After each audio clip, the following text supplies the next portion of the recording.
Suffering is ideas, or suffering are ideas.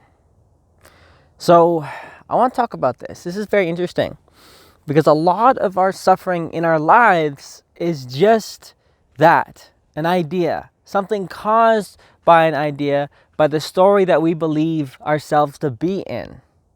And that's incredible. That's incredible. It's incredible to watch it, especially in my own experience, and then also to watch it in other people's experience. When we have a different perspective embodied, then something that originally looks like suffering can cease to exist as suffering at all.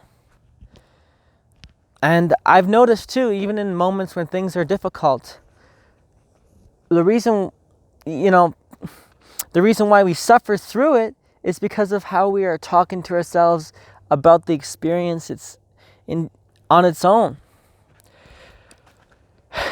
There's the experience, which can be difficult or, emotionally taxing or physically taxing. And then there's all of the ideas around it. And that's what creates the suffering. If you just tap into what is actual direct experience, a lot of times it's just nothing. And we just have to put our one foot in front of the other. A lot of our suffering is ideas about what is gonna happen, anxiety about what is gonna happen, or the what ifs. But we just have to focus on what's in front of us right now. And with that, if you can really embody this to the point where you can actually change your emotions with this idea I'm presenting to you today,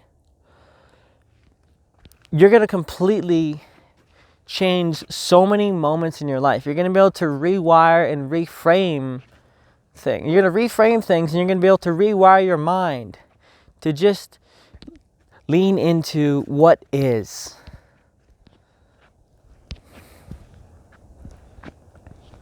If you can lean into just what is,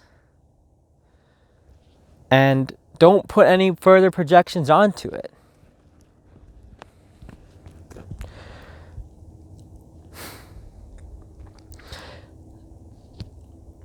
you're going to notice a lot of your suffering is going to cease completely. It's crazy when that happens, and I bet, I haven't read the book, but I bet, Eckhart Tolle, in his book, The Power of Now, he probably talks a whole lot about stuff like that. There's a lot of quotes about life being all right, but thought makes it so. Thought makes it into suffering, right? How we think about things will determine how we experience life. And if you're on the quest, like me, if you're on a mission to experience life in the best way possible, such that you have the most happiness, then embodying the correct perspective for every situation is in your highest pursuit, is in your direct focus. This is the top of your list. And a lot of it is just mastering your mind, not letting your mind run away with negativity. I've noticed that our minds are searching.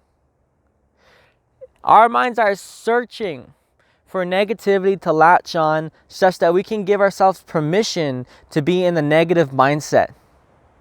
It's incredible to watch this happen. Because then when we can be in a negative mindset, and when we can get into that victim state, then we give ourselves permission to complain about the 99 other things that are not going right. When really, those 99 other things that are not going right is just because we magnified one thing that's not going right in our lives. Rather, we need to magnify the 99 things that are going good in our life. I mean, I remember reading a comment one day, like just someone just in such a state of gratitude that their hands work. I mean, imagine if your hands were chopped off. Like, man, like we take some of the most seemingly mundane shit for granted, but there are people out there that don't have their hands working or that don't have hands. And then we're complaining and we're thinking that we have problems.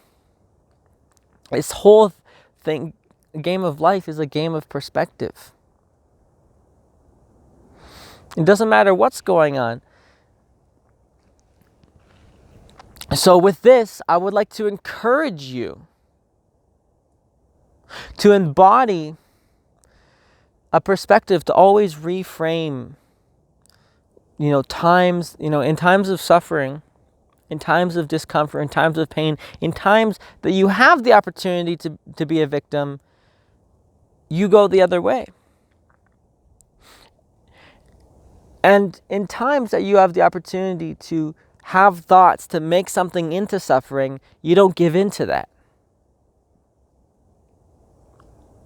And just watch how much your life will improve. And the number one thing that you'll be rewarded with is contentment in the moment, peace in the moment.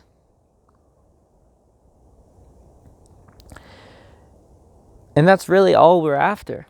It's just the ability to exhale and lean into what is. That's all we want. We just want to be able to be at peace and bask in the presence of being. We just want to lean into whatever is happening and be okay with it. And so if you can master your thoughts, then this will help a mega shit ton. And just watch your thoughts create narratives to give you permission to suffer. And I'd be like, ho, what's the actual direct experience? Pay attention, like, okay, what is literally happening right now? Not your stories about it, literally what is happening right now. And that will cut through so much of your negativity so quickly. You'll surprise yourself. So, with that, I want to remind you to tap into your direct experience. Realize your suffering is a lot of it is just thoughts. A book that comes to mind is Loving What Is by Byron Katie. And yeah, thanks for watching. And I will see you in the next one.